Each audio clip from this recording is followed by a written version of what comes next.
Hey there, how you doing? I hope you're doing good. So welcome back to the channel and welcome back to this very series of Prelims Mastery. Now in this video, we'll try to discuss some of the contemporary and current affairs related MCQs for the week 3 of this very month December.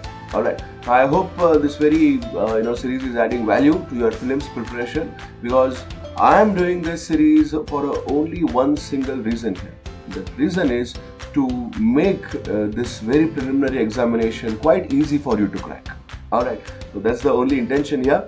So without much further ado, let's begin. And before I begin, I want to remind you to subscribe to this channel if you have not done that yet. Alright, so below is the subscribe button. Hit on that subscribe button and you will keep receiving the notifications of our weekly videos. Okay, so let's begin with first question of this very part, and let's see how will you fare in this very part. Let's start. Which of the following statements are correct about GST Council voting rules? First one, every decision has to be taken by a majority of not less than 3/4 of the weighted votes of the members present. The second one, central and state governments has a weightage of 1/3 and 2/3 respectively. Pause the video, read this question again and try to see if you know the answer. Alright, now let's check the answer. Okay, it says C, both.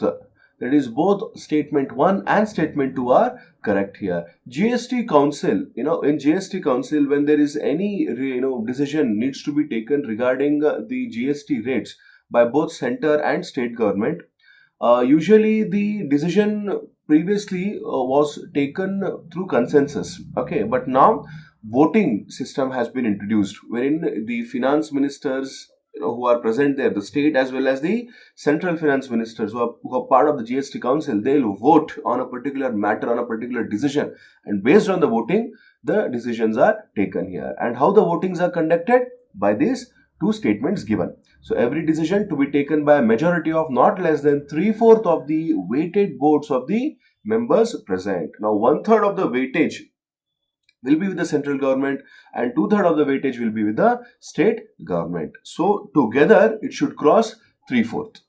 Alright, so let's go to the next question. Which of the following statements are correct about preventive detention? Okay. Article 22 of the Constitution speaks about the protection of detainees under preventive detention. Constitution doesn't obligate administration to inform a detainee the reason under which he is detained. Pause the video, think for a minute and then see. Alright, so let's check. It says A1 only. Article 22 of the Constitution speaks about the protection of detainees under preventive detention. This is the only correct statement, because in the second statement it says Constitution doesn't obligate administration. No, it is wrong. The administration, that is the police force, before they arrest a person under the reason for preventive detention, he has to, that means the police officer has to inform the detainee that what is the reason for him getting arrested here. So the reason has to be stated. That is very compulsory. Okay, and he should also be given access to a lawyer who can kind of defend him. So that's the provision here as per the Article 22. And why this is in news right now? This was in news basically because of the riots which broke out in some parts of New Delhi, some parts of Uttar Pradesh, and also in Mangalore, wherein the police officers actually detained some of the protesters, some of the the opposition party leaders here, just to make sure that the so-called rioting is kind of limited. All right, so that's what was the period when this very Article 22 was in vogue, was in news. Okay, let's go to the next one. Which of the following statements are correct about fundamental rights? Article 14 speaks about equality before law and equal protection of law. This right is available for citizens, foreigners, illegal migrants, and enemy aliens. So what do you think? Pause the video, think about that, and then play it. Alright, so let's check. Alright, it says A1 only. Only the first statement is right. Article 14 speaks about equality before law and equal protection of law. Yes, that is a right statement. This right is available for citizens, foreigners, illegal migrants and enemy aliens. Do you really think that? No. So Article 14 is available for citizens and foreigners only, and only those foreigners who are from non-enemy nations, okay, and not from enemy nations. Now, why this question here? This question here is because of the debate going on regarding Article 14 with respect to Citizenship Amendment Act. All right, so you can also check the answer here in this very page. Okay, so let's go to the next one.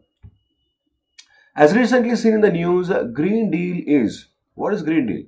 An agreement signed between India and China to increase forest cover, European Union's plan for a sustainable economy, private investment to fight climate change in Asia, exchanging dollars for carbon emissions. So what is Green Deal?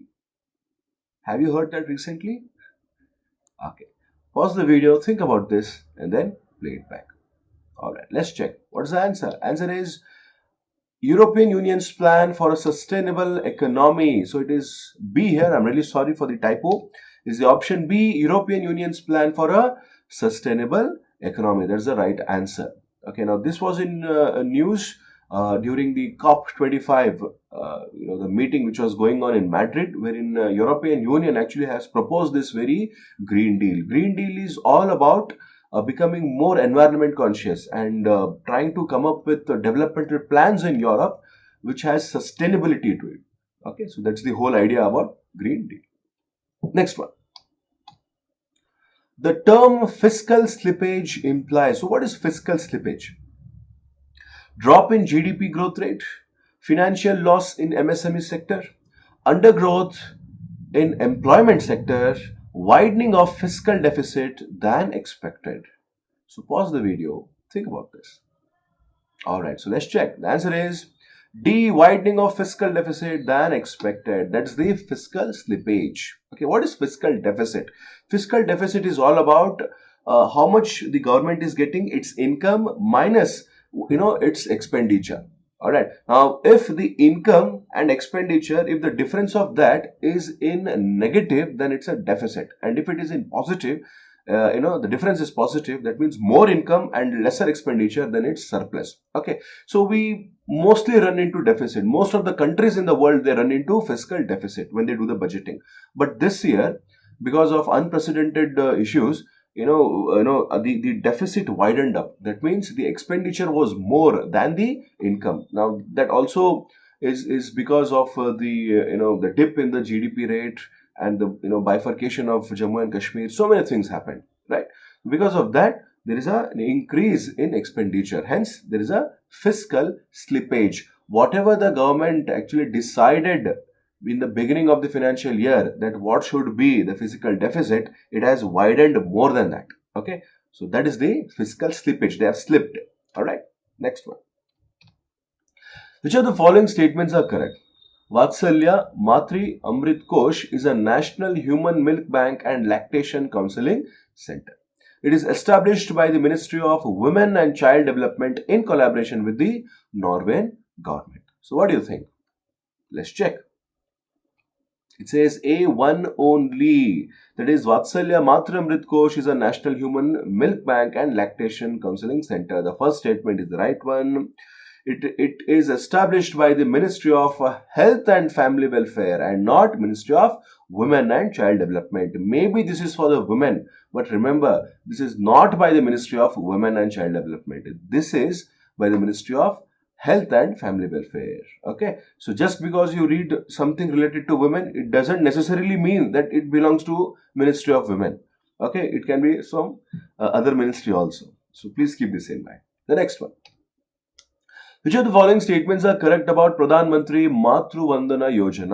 All right, another Yojana regarding the mothers here. Pregnant and lactating women gets a cash benefit of rupees 5,000 in 3 installments. This scheme is also covers for employees of central or state government. It is a centrally sponsored scheme. So these are the 3 statements. So which of these statements are correct here as per the options A, B, C, D? So pause the video, read the question again and see if you know the right answer. Okay, so let's check the answer now. It says C 1 and 3 only. So first statement is right, third statement is right. However, the second statement is not right. Now this scheme is also covered or covers employees of central or state government. That's a wrong statement. They don't cover central or state government employees or any other employees who are getting the benefit of any other schemes. Okay, now this is for those people who mostly belong to the BPL, that is below poverty line. All right, those women actually. All right, and also those women who are economically weak and are not covered under any other schemes. Okay, so any employees of government are not included here. Next one. Which of the following statements are correct about Crystal Awards? Crystal Awards. It happened quite recently. So it is honored by UNESCO. It is conferred on artists for their outstanding contribution to the society. Deepika Padukone will be conferred with Crystal Awards 2020. Now she has been nominated as per the statement 3. So what do you think? Which of the following 3 statements are correct? Pause the video, think about this, and then play it back. So let's check now. It says 2 and 3 only because Crystal Award is honored by World Economic Forum and not UNESCO. Alright, and the other 2 statements are really correct. Now this is actually conferred on artists and who have done an extraordinary work and have contributed to the upliftment of the society through their art form in whatever art they are. Alright, and Deepika Padukone this year that means in 2020 she'll be getting facilitated. Alright, the next one. Which of the following statements are correct about Sustainable Development Cell? It will be established to promote environmentally sustainable oil exploration in India. Nodal agency is the Ministry of Coal. Sustainable Development Cell. This was in news very recently. So what do you think? What is the right answer? What is the reason for having a Sustainable Development Cell? To promote environmentally sustainable oil exploration in India. That's the first statement. And the nodal agency, that means the ministry which takes care of it, is Ministry of Coal. Let's check the answer. It says 2 only. A Sustainable Development Cell will be established to promote environmentally sustainable coal mining in the country and address environmental concerns during the decommissioning or closures of mine. So it was established by Ministry of Coal and it formulate the future policy or framework for the environmental mitigation measures, including the mine closure fund. So whenever a coal mine is shut down or it is exited, then there is no proper procedure followed actually. Things are left haywire. That is the reason this very Sustainable Development Cell is now being introduced to just make sure that things are taken care in an appropriate way without harming the environment. Alright, now this is the the very initiative of Ministry of Coal. Okay, the last question of this part. Which of the following statements are correct? Prevention of Damage to Public Property Act 1984 punishes anyone who commits mischief by doing any act in respect of any public property. Thomas Committee recommends to reverse the burden of proof against the protesters. So let me first tell you why this question is here. This question is here because of the recent violent protests which happened in the various corners of this country. Okay, so these are the 2 statements. Pause the video, try to understand these statements and then see if you know the answer. Alright, so let's check the answer now. It says B, both. Both are right and correct statements. Prevention of damage to public property as per the Public Property Act 1984 punishes anyone who commits mischief by doing any act in respect of any public property. So as per this very act, Public Property Act 1984, whoever actually causes damage to public property, he will be punished. Okay, that's the first and the foremost statement here. And there's a right statement. Second one, Thomas Committee recommends to reverse the burden of proof against protesters. Actually, some years back when the Supreme Court got this very case of violence during protest, Supreme Court said that a strong measure has to be taken here to mitigate things like this. So they set up Thomas Committee. Okay, and Thomas Committee actually recommended that the burden of proof should be put against the protesters. That means protesters have to prove themselves that they are innocent. Okay, now the law is such that the the government or the police have to prove that the people who are arrested actually caused the damage. Okay, but however, the Thomas Committee said that if prima facie evidence is available, that means on the the very on the very apparent side, if it appears that the people who are arrested here have done the damage, then the responsibility of proving themselves as an innocent will be on that very protester. Okay, so these are the 10 questions here of this very part 1. We'll return back with part 2, and I hope you have answered a good amount of questions in this very part. If not, do not worry. This is all about learning. Okay, and I hope you have learned a lot in this very part. Do not forget to leave in the comment section how much you have scored out of 10. Okay, so it would really help me know that whether you're progressing or not progressing, and what I can do with respect to that. All right.